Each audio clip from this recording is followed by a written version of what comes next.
Good morning students, कैसे हैं आप सभी। चलिए तैयार हो जाइए बीएसटीसी टेस्ट के लिए। आपका बीएसटीसी ये टेस्ट है हमारा 18 नंबर का, जो हिंदी व संस्कृत का है। किसका है? हिंदी व संस्कृत का है। ठीक है, हिंदी संस्कृत बीएसटीसी का पेपर है। आप देख रहे होंगे इसमें, यहाँ पर देखिए ये बीएसटीसी प्री बीएसटीसी 2012 में आया हुआ क्वेश्चन है। इस तरह से हम क्वेश्चनों को देखेंगे, तो जल्दी से आप कमेंट बॉक्स में उत्तर देते जाइए, मैं आपसे क्वेश्चन करता जाता हूँ। पहला क्वेश्चन है, धेनु शब्द से तृतीया विभक्ति एक वचने रूपम भवति। धेनु शब्द की प्रथमा एक वचन में विभक्ति होगी, आपको बताना है। चलिए तो बताइए, धेनु है या धेनवे, धनवे या धनवा या कोई नहीं। तो बताइए इसमें कौन सा रूप होगा। कल वाले टेस्ट में भी मैंने इस क्वेश्चन को पूछा था, तो जल्दी से बताइए, कमेंट में उत्तर बता दीजिए जल्दी से। इसमें हमारे उत्तर जो होगा 3 नंबर उत्तर सही होगा। देखते हैं 3 नंबर उत्तर सही है या नहीं है। देखते हैं, उत्तर बता देता हूं मैं आपको। जो ये मैंने किया हुआ है इसमें 3 नंबर ऑप्शन देखिए ये आ गया। ठीक है, 3 नंबर ऑप्शन। अगला क्वेश्चन है, अगला क्वेश्चन अब आपको खुद को जवाब देना है। देखो अगला क्वेश्चन आ रहा है, सुरेंद्र इति पदे संधि अस्ति। देखो सुरेंद्र में कौन सी संधि होगी। तो सबसे पहले हमें इसका रूप क्या बनेगा, इसके स्थान, किसके स्थान पर क्या होगा।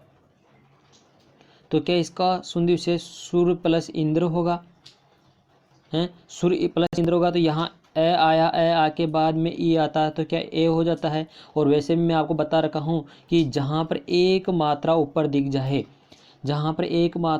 जाए, वहाँ पर क्या हो जाता है, वहाँ पर गुण संधि होती है। तो गुण संधि इसमें है क्या, ये रही। तो है क्या 3 नंबर में हमारा ऑप्शन क्या सही आएगा, बताइए। 2 नंबर में हमारा ऑप्शन क्या आएगा, गुण संधि आएगा क्या। देखो प्री बीएसटीसी 2012 में आया हुआ क्वेश्चन है, प्री बीएसटीसी 2012 में आया हुआ। तो बताइए क्या गुण संधि है क्या इसमें, गुण संधि है क्या। तो गुण संधि ही है इसमें, क्या है, गुण संधि ही है। देखते हैं गुण संधि है क्या। 4 नंबर ऑप्शन सही है। क्या है, 4 नंबर ऑप्शन है। अब ऑप्शन आता हमारा क्वेश्चन है तट्टिका, तत् प्लस टीका। क्या आ रहा है ऑप्शन, तत् प्लस टीका जो है इसमें कौन सी संधि है। तट्टिका बना है, तट्टिका शब्द बना है, प्री बीएसटीसी 2012 में आया हुआ क्वेश्चन है। प्री बीएसटीसी 2012 में आया हुआ क्वेश्चन है ये भी। तो बताइए इसमें क्या इष्टुत्व संधि है। जब यहाँ पर अगर च वर्ग आ जाता तो यहाँ पर फिर हमारे पास इसमें च व इष्टुत्व संधि हो जाती। जसत्व संधि यहाँ पर इसी वर्ग का तीसरा वर्ण होता। क्या यहाँ पर च वर्ग का कोई वर्ण हुआ है क्या, ये बताइए। तय के स्थान पर, इस तय के स्थान पर तैत है तो यहाँ च होना चाहिए था, च होते ही तो च्युत हो जाती, तो च नहीं हुआ। और अगर इसी तय के स्थान पे च वर्ग का तीसरा वर्ण, या कहें तय वर्ग का तीसरा वर्ण द होना चाहिए था, द हुआ क्या, द भी नहीं हुआ, तो जसत्व भी नहीं होगी। तो कौन सी संधि होगी, फिर इसमें कोई नहीं वाला ऑप्शन है, बचा ही नहीं। तो क्या ठत्व संधि होगी। तो जल्दी से आप कमेंट बॉक्स में बताइए कि ये संधि होगी या इष्टुत्व होगी या जसत्व होगी या ठत्व होगी। प्री बीएसटीसी 2012 में आया हुआ क्वेश्चन है, तो इसमें होगी साथ ही आपको बता दूं ठत्व संधि। कौन सी संधि, ठत्व संधि। 2 नंबर ऑप्शन आप देख रहे होंगे, 2 नंबर ऑप्शन आप देख रहे होंगे। ठीक है, तो देखिए 2 नंबर ऑप्शन है आपका ठत्व संधि, ये रहा। ठीक है, अगला प्री बीएसटीसी 2012 में आया हुआ क्वेश्चन है, इसको आप देखिए, इसको आप देख सकते हैं। क्या कह रहा है इसके लिए कह रहा है कि पंचपात्रम इति पदे समास अस्ति। पंचपात्र में संधि है, पंचपात्र में संधि है। तो बताइए यहाँ पर हमें सबसे पहले कहते हैं कि संख्या पूर्व द्विगु, संख्या पूर्वम द्विगु। तो संख्या पूर्वम द्विगु आता है तो क्या द्विगु समास है, और यहाँ क्या संख्या आ रही है क्या, तो देखो द्विगु समास हो जाएगा। अगर इसमें च का बोध होता है तो द्वंद्व समास, तो द्वंद्व समास बचा ही नहीं। तीसरा व्यक्ति आता है, तो तीसरा व्यक्ति आता है, वहाँ पर हमारे पास बहुवीर्य होता है। और उपमान उपमेय जहाँ आ जाता है वहाँ पर कौन सा समास होता है? उपमान उपमेय में हमारे पास क्रमधारय हो जाता है। तो बताइए यहाँ पर क्या संख्या आ रही है, या फिर जो उपमान उपमेय बताया जा रहा है, या फिर है जो बहुव्रीहि समास बताया जा रहा है? तो आप मुझे बताइए कौन सा समास यहाँ पर होगा, कौन सा समास यहाँ पर होगा, बताइए। क्या द्विगु समास है? जल्दी से कमेंट बॉक्स में बताइए, द्विगु समास है क्या? देखते हैं द्विगु समास है क्या। बिल्कुल द्विगु समास है, आप देख रहे होंगे द्विगु समास है। अगला इसमें देखिए 2 नंबर ऑप्शन, ये रहा द्विगु। ठीक है, अगला बताइए। कृष्ण, कृष्ण सर्प है, क्या है? कृष्ण सर्प है। इस कृष्ण सर्प में कौन सा समास है? इति पदे कह समास है, इति पदे कह समास है भवति। कृष्ण सर्प में कौन सा समास है? अव्ययभाव समास। अव्यय यानी जिन पदों में पूर्व पद अव्यय होते हैं या उपसर्ग होते हैं वो अव्ययभाव समास कहलाता है। कर्मधारय समास, जिसमें उपमान उपमेय या फिर कहें कि उपमान उपमेय या फिर कहें कि जिसमें विशेषण विशेष्य की बात की जाए वो कर्मधारय होता है, या जिसमें संख्या पूर्व होती है वो द्विगु समास होता है, या जिसमें विभक्तियों का बोध हो वो हमारे तत्पुरुष कहलाता है। तो बताइए मुझे कि इसमें कृष्ण सर्प में क्या हो रहा है? प्री BSTC 2012 का क्वेश्चन है, बताइए क्या पूछा गया है इसमें।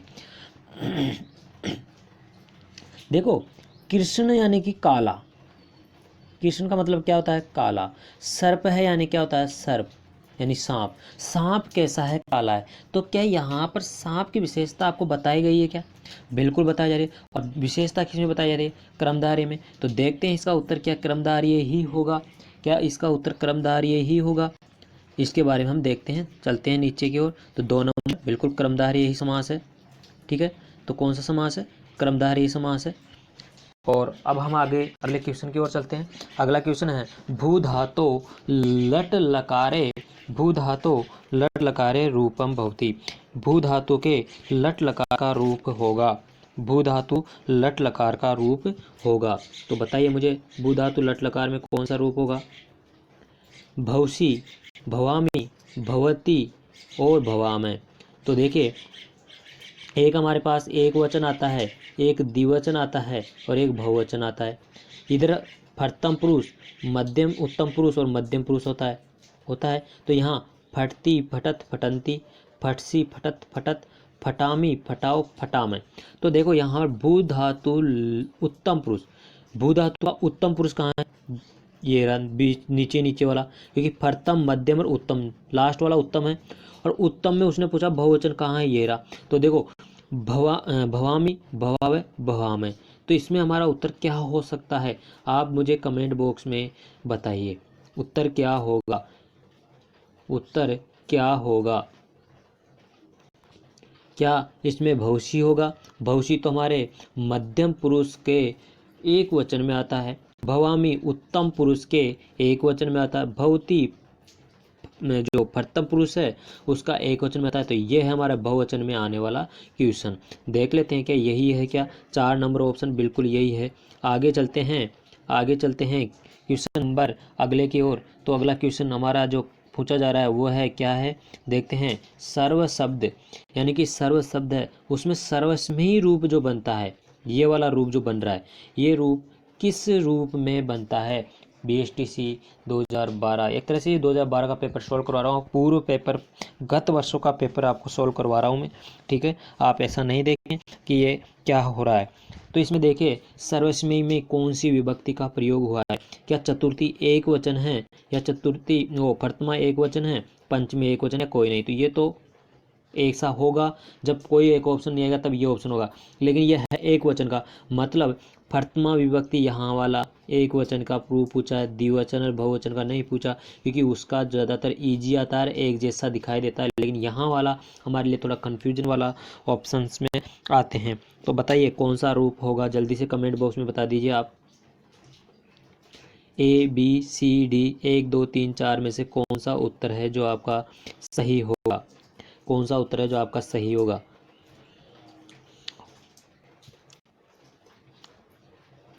इसमें आपका उत्तर 1 नंबर चतुर्थी का एक वचन है ये, चतुर्थी का एक वचन है ये। अब अगला क्वेश्चन है आपके लिए, हरि शब्द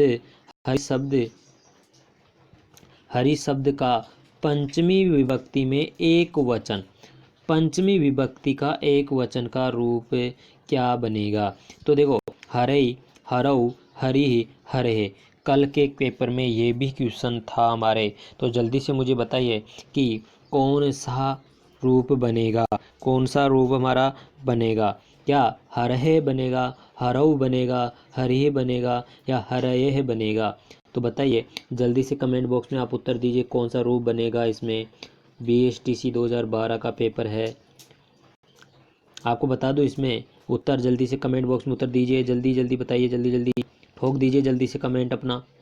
हरे उत्तर होगा इसका, बता देते हूँ, है उत्तर होगा। अगले क्वेश्चन पे चलते हैं, ये भी क्वेश्चन 2012 का ही क्वेश्चन हमारा, देखते हैं। भू धातो विधि लिंग लकारे मध्य पुरुष बहुवचन, मतलब प्रथमा, मध्यमा और उत्तमा। यहाँ पर भी यहाँ मध्यम वाला पूछा है, यहाँ वाला नहीं, यहाँ वाला पूछा है। मतलब द्विवचन वाला और बहुवचन वाले में से यहाँ वाला उत्तर पूछा है। मतलब आपको उत्तर बहुत ही सोच समझ के इसमें देना होगा। तो इसमें रूप जो है हमारे क्या बनेगा बताइए। फट धातु है, विधि लिंग लकार है, मध्यम पुरुष है, बहुवचन है, क्या रूप बनेगा? तो फटेत, फटेम, फटेयु, कोई नहीं, कौन सा उत्तर होगा? क्या फटेयु होगा या फटेत होगा या फटेम होगा? बताइए, या कोई नहीं होगा? जल्दी से मुझे कमेंट बॉक्स कर में आप उत्तर दे दीजिए, जल्दी से बता दीजिए उत्तर। फिर चलते हैं अगले क्वेश्चन की ओर, जल्दी जल्दी कमेंट बॉक्स में उत्तर बता दीजिए। इसमें फटेत होगा, मेरे हिसाब से फटेत होगा। आपको क्या लगता है? आप अपना प्रत्युत्तर दें। फटेत ही उत्तर है इसका, क्या है? फटेत ही है। अगले क्वेश्चन की ओर चलते हैं। अगला क्वेश्चन है, देखिए अगला क्वेश्चन क्या कह रहा है हमें कि अबितः परितः समयः निक्षाः प्रतियोगे विभक्ति ही भवति। इनके योग में कौन सी विभक्ति होती है? अबित है, परित है, समया, निक्षा, हा, प्रतियोगे, प्रतियोगे। इनके योग में कौन सी विभक्ति होती है? तृतीया विभक्ति, प्रथमा विभक्ति, द्वितीय विभक्ति या चतुर्थी विभक्ति होती है? बताइए। कल भी ये क्वेश्चन था हमारा कि इनके योग में कौन सी विभक्ति का प्रयोग किया जाता है। तो जल्दी से मैं बता देता हूँ आपको, इसमें द्वितीय विभक्ति का प्रयोग किया जाता है। कौन सी विभक्ति का? द्वितीय विभक्ति का प्रयोग किया जाता है। चलिए अगले क्वेश्चन की ओर चलते हैं हम। अगला क्वेश्चन हमारा कि पिता पिता पुत्रम क्रुद्धति, पिता पुत्रम क्रुद्धति वाक्यस्मिन् रेखांकित, यानी कि जो ये रेखांकित पुत्रम पे किया है, इस वाक्य में पद स्थान है, इस पद के स्थान पर अगर अपन संशोधन करते हैं तो क्या आएगा? अब क्रोध होने के अर्थ में कौन सी विभक्ति का प्रयोग किया जाता है, वहां ध्यान देना है। क्रोधित होना है, क्रोधित हो रहा है ना, पिता है, पिताजी हैं, वो अपने बेटे पे क्रोधित हो रहे हैं। तो क्रोधित हो रहे हैं कौन? पिताजी। किस पर? पुत्र पर। तो इसमें क्रोधित होने के अर्थ में कौन सी विभक्ति का प्रयोग होगा? क्रोधित होने के अर्थ में किस विभक्ति का प्रयोग होगा, यह हमें बताना है। क्रोधित होने के अर्थ में किस विभक्ति का प्रयोग होगा, यह हमें बताना पड़ेगा। तो इसमें देखिए आपको बताना पड़ेगा, यानी कि पुत्राय, पुत्रम की जगह पुत्राय होगा। ठीक है, जैसे रामाय होता है वैसे पुत्राय होगा। देखते हैं, इसमें 1 नंबर ऑप्शन बिल्कुल सही है आपका। अगले क्वेश्चन की ओर चलते हैं हम। अगला क्वेश्चन है, परीक्षाम दातुम देवदत्तः कुत्र गतः इति रेखांकित पदे का प्रत्यय वर्तते। परीक्षाम दातुम देवदत्तः कुत्र गतः, परीक्षा देने के लिए जो देवदत्त है वो कहाँ गया है? तो इसमें दातुम जो जुड़ा है, दा, तु और मैं, ये मान लीजिए आप इसको। ठीक है, अगर हम इसको अलग अलग करके मैं को हलंत को हटाएंगे तो ये वाला बनेगा। तो दातुम में सत्री प्रत्यय जुड़ा, क्या सत्री में? ये सत नहीं है, ये सत्री है। ठीक है। ये सत्री प्रत्यय, इसमें अत शेष रहता है, स और इस अ का लोप हो जाता है तो ये अत शेष रह जाता है। यहाँ पर उ और तुमुन में से न और ये म के अंदर उ है, इसका लोप हो जाता है तो तुम शेष रहता है। यहाँ पर कत व तु में तवत शेष रहता है और यहाँ कत में त शेष रहता है। तो देखो यहाँ पर त तो है नहीं पीछे पीछे, तो ये तो होगा नहीं। कत वतु में तवत रहता है तो यहाँ मैं आ रहा है तो तवत वाला भी नहीं होगा। यहाँ पर अत रहता है तो यहाँ मैं नहीं आ रहा है, ये भी नहीं होगा। तो बताइए यहाँ तुमुन में तुम रह रहा है तो क्या तुम दिख रहा है क्या हमें दा के अंदर? ये जो दातुम है, ये जो दातुम है, इस धातुम में दातुम, ये दातुम में क्या ये तुम हमें दिखाई दे रहा है क्या? दे रहा है ये तुम हमें दिखाई दे रहा होगा, ये तुम हमें दिखाई दे रहा होगा। ये तुम हमें जो दिखाई दे रहा है ये तुमुन प्रत्यय का है। ये किसका है? ये तुमुन प्रत्यय का है। तो देख लेते हैं क्या तुमुन प्रत्यय का ही है क्या। चलिए नीचे की ओर चलिए, 2 नंबर तुमुन प्रत्यय ही है। आगे देखते हैं, लुट प्रत्यय से उदाहरण अस्ति। अब देखो यहाँ पर अपने दिया है क्या? लुट प्रत्यय, ये लुट प्रत्यय, ठीक है।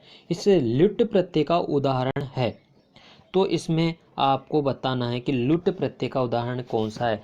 लुट प्रत्यय के अंदर से हमें कर्ता जो होता है या लिखन होता है, तो लिखन तो होगा नहीं, क्योंकि लिखन जो है ये हमारे कृतृ प्रत्यय में जुड़ा जाता है, यानी कि कृदंत प्रत्ययों में। कर्णम, कर्ता ने क्रम को कर्ण से कर्ता, ये भी नहीं होगा, कर्णम होगा। इसमें देख लेते हैं कि कर्णम है क्या। आप तो उत्तर देते नहीं हैं, तो जल्द देखते हैं। 2 नंबर कर्णम उत्तर है आपका इसमें, ये रहा, ठीक है। तो आगे चलते हैं, अगला क्वेश्चन है, ये बहुत ही इंपॉर्टेंट क्वेश्चन है। ये क्वेश्चन आपके एग्जाम की दृष्टि से भी है इम्पोर्टेंट है, और ये ज़्यादातर विभक्ति के योग में पूछा जाता है। प्रातिपदिकात लिंग वचन मात्रे विभक्ति बहुती, ऐसे पूरा सूत्र है ये पूरे सूत्र में कौन सी विभक्ति का प्रयोग किया जाता है, 12 का क्वेश्चन है। तो हमें इसका अगर हम बात करें कि कौन सी विभक्ति का प्रयोग है, तो इसमें बताइए कौन सी विभक्ति का प्रयोग किया जाता है हमेशा, जल्दी से बता दीजिए। क्या चतुर्थी विभक्ति, द्वितीय विभक्ति, तृतीय विभक्ति, फर्तमा विभक्ति?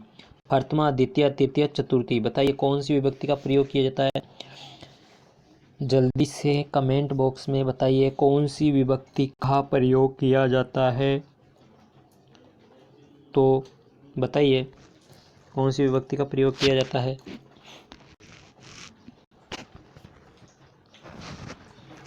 बिल्कुल आपको बता दूं मैं इसमें कि इसमें फर्तमा विभक्ति का प्रयोग होगा। कौन सी विभक्ति का प्रयोग होगा? फर्तमा विभक्ति का प्रयोग होगा। देखते हैं, 4 नंबर ऑप्शन सही है हमारा। 4 नंबर ऑप्शन ये रहा यानी मतलब फर्तमा विभक्ति का प्रयोग किया जाता है। अपादाने विभक्ति भवति, अपादान के योग में कौन सी विभक्ति का प्रयोग होता है? अपादाने कौन सी विभक्ति होती है? अपादाने बताइए। अपादाने अपन बोलें अगर कर्ता ने क्रम को कर्ण से संप्रदान के लिए, तो वहाँ पर हमारे पास अपादान किस नंबर पर आता है? अपादान जो है उस किस नंबर पर आता है बताइए। अपादान जो है वो किस नंबर पर आता है?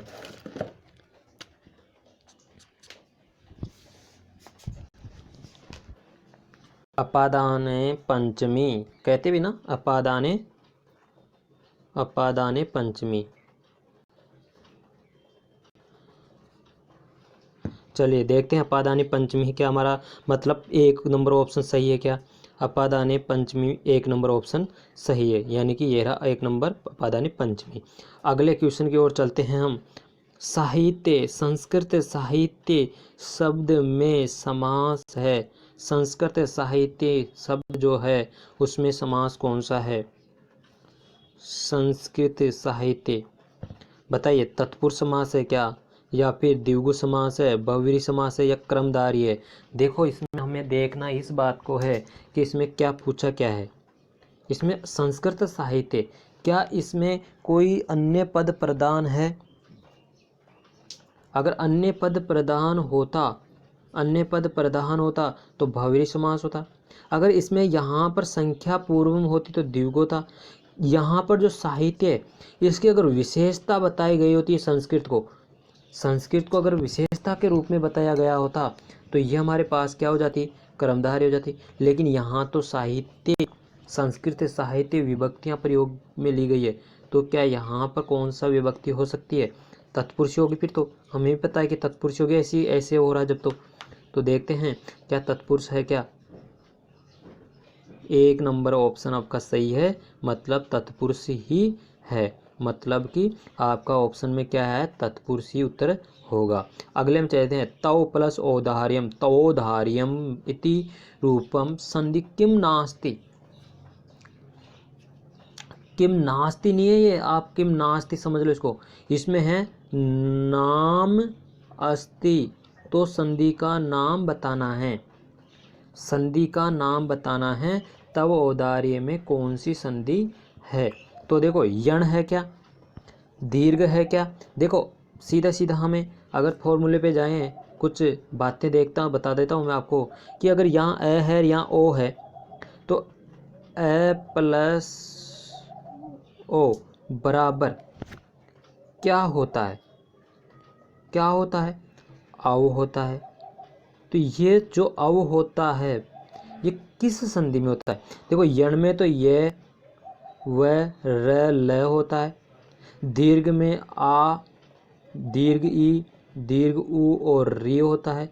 तो देखो यहाँ पर ऐसा तो हो नहीं रहा, ये भी नहीं हो रहे, यहाँ पर ये भी नहीं हो रहे, यहाँ पर मतलब यण और दीर्घ तो हट गए हमारे, दीर्घ और यण तो हट गए ना, क्योंकि वो दिख ही रही है कि दीर्घ यण हो ही नहीं रही हमारे, तो हमारे पास में दीर्घ नहीं हो रही, यण नहीं हो रही, उपयुक्त में कोई नहीं, तो वृद्धि होगी। और फिर दूसरी बात मैंने आपको बताया था कि जब भी आप गुण की बात करेंगे, किसकी, गुण संधि की, तो आप क्या देखेंगे, एक मात्रा देखेंगे, और वृद्धि की बात करेंगे तो आप एक मात्रा में एक और वृद्धि कर दो। यानी कि आपको जब भी मात्राओं की बात करी जाए, जब भी आपको यह पता चले कि कौन सी संधि की बात की, गुण की, तो एक मात्रा देखनी है, ऊपर नीचे नहीं देखना।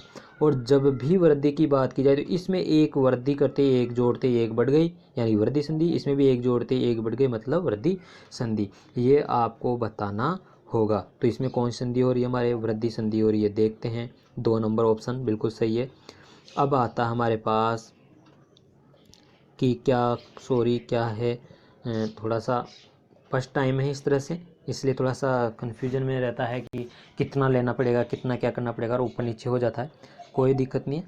आपको कैसा लग रहा है इस तरह से क्वेश्चन लेते हैं तो कैसा लग रहा है, क्योंकि आपको स्पष्ट समझ में आ रहा है और दिख भी रहा है, आपको बोर्ड पे लिखने में बहुत बारीकी हो जाती थी। तो इस तरह से अगर आपको अच्छा लग रहा हो तो आप कमेंट बॉक्स में बताइए कि इस तरह से लेना है, कि इसमें क्वेश्चन भी ज़्यादा हो जाएंगे, अपने बहुत सारे क्वेश्चन को हम एक साथ ले सकते हैं इसी तरह से, ठीक है। चलिए, कवि भी कालिदास से श्रेष्ठ है, कवियों में कालिदास श्रेष्ठ है। इदम वाक्य रेखांकित, इस वाक्य में जो रेखांकित पद है कवि भी, इस कवि भी रेखांकित पद में,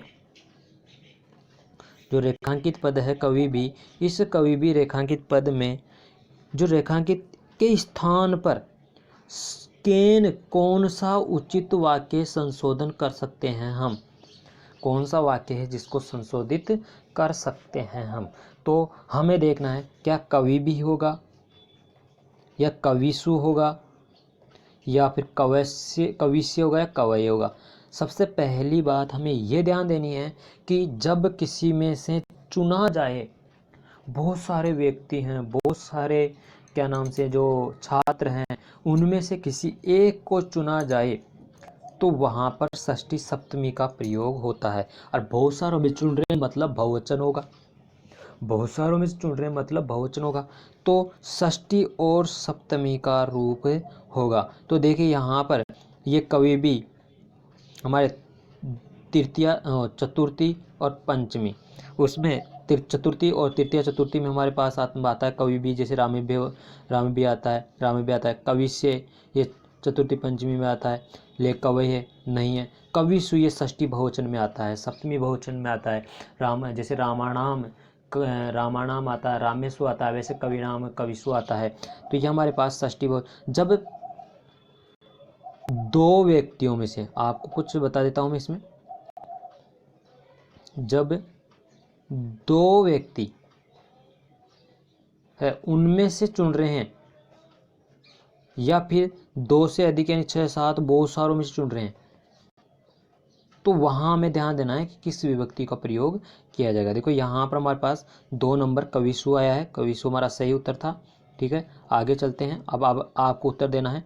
अब यहाँ से ये तो थे संस्कृत के, अब आ गए हिंदी के क्वेश्चन। सब्ज भाग दिखाना का तात्पर्य है, सब्ज भाग दिखाना से तात्पर्य है, तो बताइए सब्ज भाग दिखाना यानी कि इसका उत्तर क्या होगा। इसमें कल्पना करना, लोभ दिखाकर कलंक करना, और प्रभाव दिखाकर क्या करना, प्रभाव दिखाना या कलंक लगाना। सब्ज भाग दिखाना बहुत इंपॉर्टेंट बात है ये, सब्ज भाग दिखाना। तो हमारे पास सब्ज भाग दिखाने से क्या तात्पर्य, आप जल्दी से उत्तर दीजिए। सब्ज भाग दिखाने से क्या तात्पर्य लिया गया है।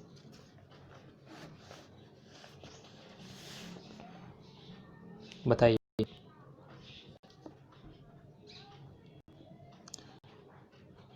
लोभ दिखाकर बहकाना, यही लिया गया ना इससे मतलब, बिल्कुल यही लिया गया होगा। देखते हैं, इसमें टिक लगा हुआ है, इसको आप इग्नोर करें क्योंकि आपको टेस्ट देना है। इसमें टिक लगा हुआ है ये, तो इसका मतलब ये नहीं कि यही उत्तर है। कहीं जगह ऐसा भी होगा कि ये उत्तर नहीं होगा। 2 नंबर है, यही है। लेकिन आगे देखते हैं, आँखों में बसाना का अर्थ है। चलो इसको आप वैसे ही बताइए, वैसे ही कमेंट बॉक्स में लिखिए, मैं ऑप्शनों पे बाद भी जाऊँगा। आँखों में बसाना, आपने देखा होगा कि मीरा श्री कृष्ण को अपनी आँखों में बसा ली थी। क्यों? क्योंकि वो उन्हें प्रिय लगते थे शायद, या उन पे ठीकी नज़र लगाई हुई थी, या उनको दूर रखना चाहती थी इसलिए, या पास में रखना चाहती थी इसलिए। 4 ऑप्शन दे दिया मैंने आपको। ठीकी नज़र, दूर रहना, प्रिय होना, पास होना। तो इसमें देखो प्रिय होना इसका उत्तर है, यानी कि जो सबसे प्रिय होगा उसे तो हम कहते हैं ना, जैसे कि लक्ष्मण राम, जो शत्रुघ्न, और जो 4 भाई थे वो लक्ष्मण शत्रुघ्न, ये इनको जो सबसे प्रिय कौन था उसको अपने पास में रखना चाहती थी, तो वो लक्ष्मण था। इसीलिए तो राम को वनवास भेजना चाहा और लक्ष्मण को अपने वहाँ पर सिंहासन पर बिठाना चाहा, लेकिन लक्ष्मण भी उनके साथ साथ चला गया। तो हमारे पास देखिए अगले क्वेश्चन पे और चलते हैं हम। कन्नी काटना का अर्थ है, कन्नी काटना, कान काटना या मौका देखना। जैसे चोर था मौका देखता है, कन्नी काटना यानी कान काटना, या बचकर निकल जाना या कानों कान खबर न होना। बचकर निकल जाना या कानों कान खबर न होना। तो देखो इसमें बचकर मतलब कन्नी काटना, बचकर निकल जाना। ठीक है, कन्नी काटना मतलब बचकर निकल जाना। ये मुहावरे हैं, लोकोक्तियाँ हैं, उन्हीं से पूरे क्वेश्चन है ये आज के। ठीक है, और भी क्वेश्चंस होंगे वो मैं आपके लिए लेके आऊँगा। बिजली गिराना, अब चकाचौंध कर देना या प्रलय कर देना। चकाचौंध करना, प्रलय करना, या रोष पूर्वक झगड़ा करना या विपत्ति आना। बताइए कौन सा, चकाचौंध करना, प्रलय करना, प्रलय होना, रोष पूर्वक झगड़ा करना, या फिर विपत्ति आना, घोर विपत्ति आना, यानी कि बिजली गिरना। अब जैसे कि आप मौसम देखते हैं, मौसम में बिजली कड़कती है तो क्या लगता है, अरे कुछ न कुछ आज तो होने वाला है, यानी घोर क्या आने वाला है, बहुत ही खतरनाक कुछ होने वाला है। ठीक है, तो ये हमारे पास आ जाता है। अगला क्वेश्चन है कि जैसे बहे बयार पीठ तब जैसी दीजिए, कहावत का अर्थ है। जैसी बहे बयार मतलब जैसे कि आपने देखा होगा ना, बयार का मतलब है कि जो हवा चलती है, जिसे हम बायरा कहते हैं कि कैसी हवा चल गई है, जो आजकल कोई किसी भी विश्वास नहीं करता। तब तेजी दीजिए, कहावत का अर्थ है क्या समय का रुख देख कर कार्य करना चाहिए। समय बदल रहा है तो उसके अनुसार ही कार्य करना है। राजनीति को दल बदल करते रखना चाहिए, राजनीति में से कोई मतलब नहीं। इसमें ऐसा काम करना चाहिए जिससे संकट में न फंसना पड़े, ऐसा कार्य करना चाहिए जिससे संकट में पवन की तरह कभी शीतल तो कभी उष्ण होना चाहिए, ये जरूरी नहीं है। हमें अपना कार्य है वो इस जो समाज है, इस समाज में बदलते हुए नियम है, तो उन नियमों के अकॉर्डिंग हमें चलना है। मतलब हमें कहते हैं ना कि हवा ख़राब हो गई है, हवा ख़राब चल रही है, देखो कोई किसी पे विश्वास नहीं करता है, आज जो है इतना कहें कि बहुत ही ख़राब ज़माना जिसे कहें, कलयुग, घोर कलयुग आ गया है, वो वाली बात है। तो हमें विश्वास किसी पे भी नहीं है आज। चलिए अगले क्वेश्चन की ओर चलते हैं। घर का जागी जोगना आन गाँव, घर का जोगी जोगना आन गाँव का सिद्ध लोकोक्ति में कौन से अर्थ का चयन करेंगे आप, बताइए। अजनबी आदमी की इज्जत होती है, कभी अपने घर पर कोई भी अजनबी व्यक्ति आ जाता है तो उसकी हम इज्जत करते हैं, या अपने घर में ही इज्जत होती है, अपने घर में ही इज्जत होती है, या अपने घर में गुणवान का सम्मान नहीं होता, या फिर ढोंगी आदमी विदेश में अपना उल्लू सीधा करते हैं। देखो, घर का जोगी जोगना आन गांव का सिद्ध, मतलब घर का व्यक्ति तो क्या है, जिसे कहते हैं ना किसी काम का नहीं है, बेइज्जती जिसकी करती रहते हैं ना, कोई भी बाहर का आया हुआ व्यक्ति उसकी बहुत ज़्यादा इज्जत करते हैं। तो ऐसा कौन सा अर्थ है जो ये प्रकट कर रहा है? अजनबी व्यक्ति की इज्जत करना, ये तो सही है। अजनबी व्यक्ति की इज्जत करना, अपने घर में ही इज्जत होती है, अपनी है जो सिर्फ घर में इज्जत है, बाहर नहीं है।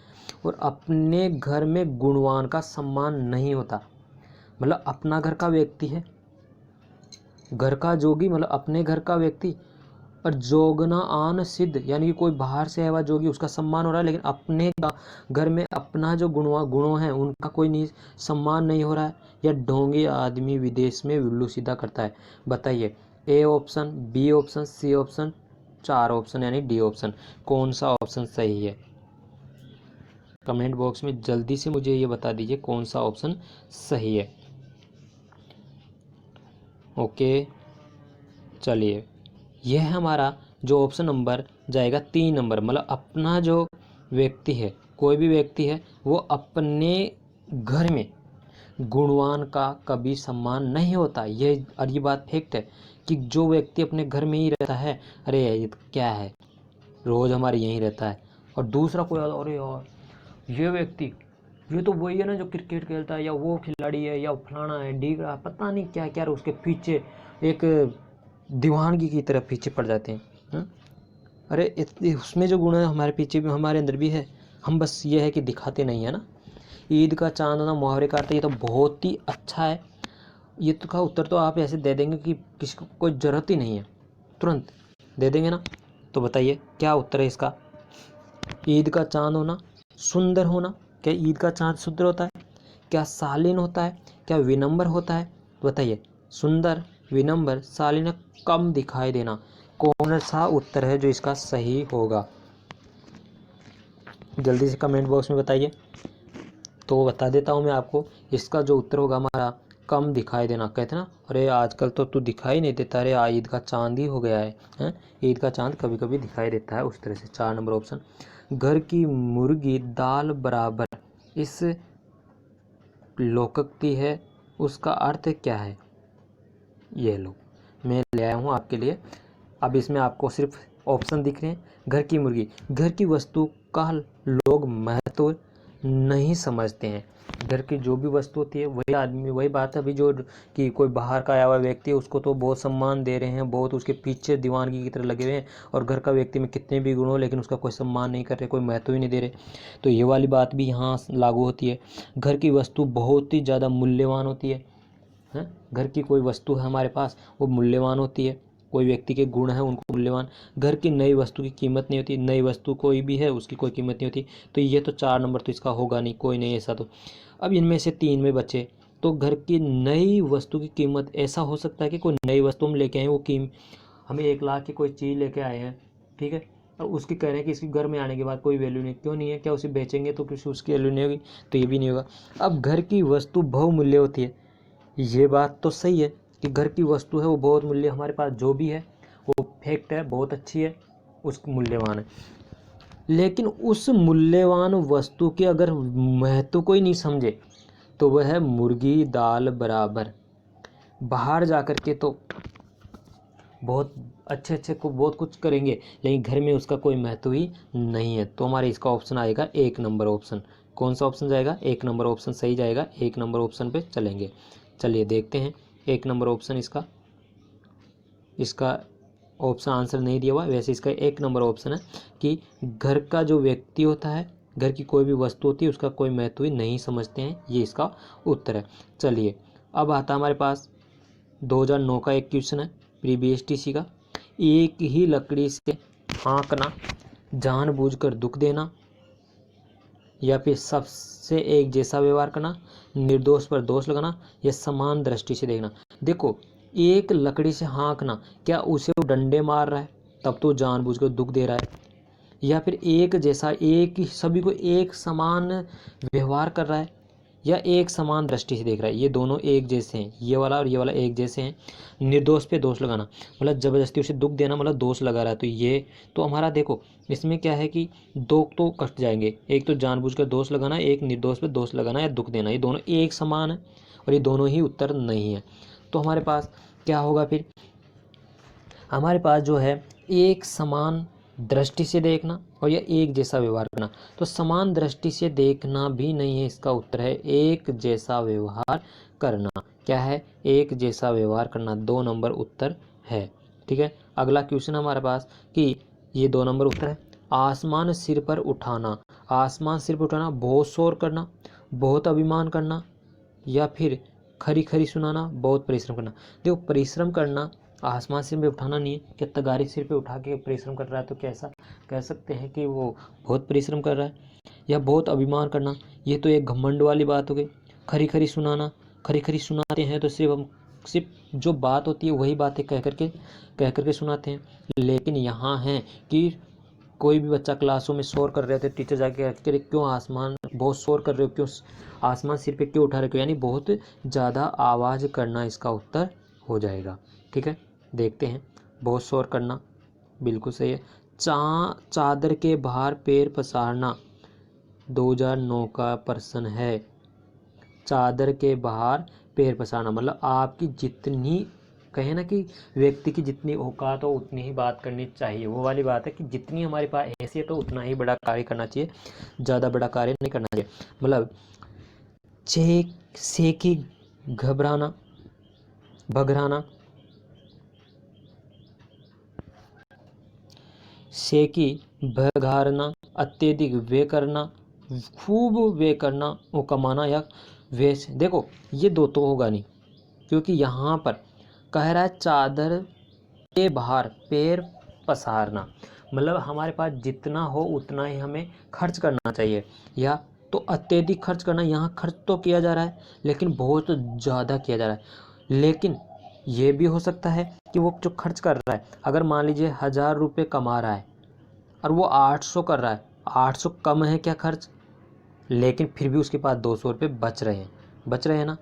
लेकिन यहाँ आय तो उसकी 1000 है और खर्च कर रहा है 1200, फिर क्या सही है क्या? तो यहाँ पर चादर उसकी कहाँ रह गई? यहीं पर रह गई चादर, और उसने पैर पसार लिए यहाँ तक। गलत है ना? यहाँ तक तो सही था, उसकी चादर तो इतनी है, उसमें भी से भी उसने अंदर रख लिया, मतलब इस वाले को बचा के रख लिया, 200 को बचा के रख लिया। तो हमारे पास जो होगी उसमें आय से ज़्यादा खर्च कर रहा है वो। आय तो उसकी 500 है, खर्च वो 1000 कर रहा है, 800 कर रहा है। इसमें 4 नंबर ऑप्शन सही है। यह 2009 का क्वेश्चन है। ठीक है, किसका? 2009 का क्वेश्चन था ये। और ये जो है हमारे बात करें ऊंची दुकान फीकी पकवान वाली बात है, इसमें ऑप्शन नंबर 4 सही होगा या 3 होगा। देखते हैं, 2010 का प्रश्न है। ऊंची दुकान फीकी पकवान बहुत अच्छी कहावत है, हमें मुहावरा है, ये ज़्यादातर सुनने को मिल जाता है। तो इसमें क्या कह रहा है कि पकवान फीका होना, यानी कि उसमें चीनी वगैरह नहीं डाली तो फीका ही है, या बिना लाभ के काम करना, कि वो व्यक्ति काम तो करता जा रहा है लेकिन उसे क्या नहीं मिल रहा, उसे अपना किया हुआ जो कार्य है उसका लाभ नहीं मिल रहा है, यानी कि वो बिना किसी लाभ के, बिना निस्वार्थ के काम कर रहा है। या आडंबर अधिक, वास्तविकता कम, उपयुक्त सभी। क्या सारे सही हो सकते हैं क्या? कहते हैं ना कि ऊंची दुकान, यानी कि उसकी प्रसिद्धता तो बहुत ज़्यादा है, लेकिन उसके जो काम में है वास्तविकता नहीं है, यानी कि 3 नंबर ऑप्शन इसमें चला जाएगा। देखते हैं 3 नंबर ऑप्शन सही है। बहती गंगा में हाथ धोने का अर्थ है, बहती गंगा में हाथ धोने का अर्थ है, बीएसटीसी एग्जाम 2010 में पूछा गया। समय पर ही लाभ उठा लेना चाहिए, या उस गंगा में डुबकी लगा के नहाना चाहिए, या उस गंगा में तैरना चाहिए मतलब समुद्र में, या पूजा करनी चाहिए। बताइए कौन सा उत्तर सही होगा। तो इसमें मैं आपको बता दूं पहले, लेकिन आप उत्तर बता दीजिए। क्या आप गंगा बह रही है उसमें नहाएंगे क्या? हाँ नहा सकते हैं, लेकिन उससे ये मतलब नहीं है कि वो हाथ धोने और नहाने में बहुत अंतर है, तो ये नहीं होगा। पूजा करना, क्या गति उसमें पूजा कर रहे हैं और हाथ धोने में बहुत है। तैरना, यानी कि वहाँ पर हम क्या कर रहे हैं, कोई भी जो बहती गंगा उसी के अंदर हम भी शामिल हो गए, हम वहाँ पर लाभ उठा ले, और के साथ हमने भी लाभ उठाया, और लाभ उठा रहे थे हमने भी लाभ उठाया, मतलब समय पर हमने लाभ उठाया। मुंह में, ये बहुत अच्छी कहावत है या मुहावरा कहें, बहुत अच्छा है। क्या है कि मुहावरा कौन सा है? मुंह में राम बगल में छुरी, मुंह में राम बगल में छुरी। बहुत अच्छा उदाहरण, बहुत अच्छा एक तरह से वो कहें तो वह है ये मुहावरा। अब इसको आपको क्या करना है, इसका उत्तर आपको बताना है, ठीक है? बताइए, जल्दी से बताइए। कपटी के लिए कहा गया है, शैतान के लिए क्या कहा गया है, ठगी के लिए कहा गया है, किसके लिए ये बात कही गई है कि मुंह में राम बगल में छुरी को किस व्यक्ति के लिए कहा गया है? देखो, कोई भी व्यक्ति ठग होता है, तो ठग तो वो किसी को नहीं देखता, अपना पराया किसी को नहीं देखता, वो तो ठगना है उसका काम, तो वो अपना कार्य करेगा, वो तो उसका कर्म कर रहा है, ठीक है? तो यह होगा इसका। शैतान के लिए, शैतान भी अपनी शैतानी करेगा करेगा। लेकिन एक होता है कपटी, जो अपने स्वार्थ के लिए किसी को अपना बनाता है और फिर उसी के बगल में छुरी घोंपता है, जिसे कहते हैं एक विश्वासघाती मित्र। हम कह सकते हैं विश्वासघाती